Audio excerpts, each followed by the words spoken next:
dia, pessoal. É o Denis Ecker por aqui. Negócio de Cachoeira de Macacu, Rio de Janeiro.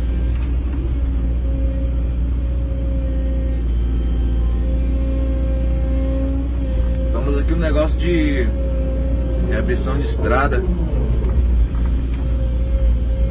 A chuva fez um estrago.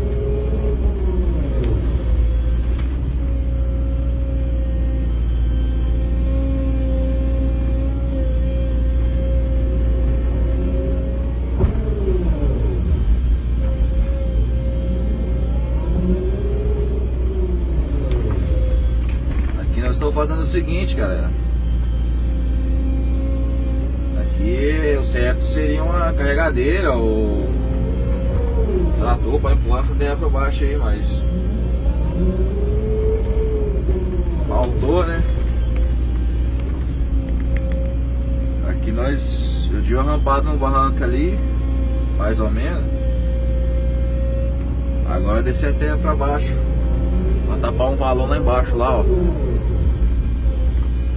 Lá um buraco ali, ó. Tá vendo ali? Tá descendo essa aguinha aqui. Tem que tapar esse buraco aí e cortar, tá beirando aí.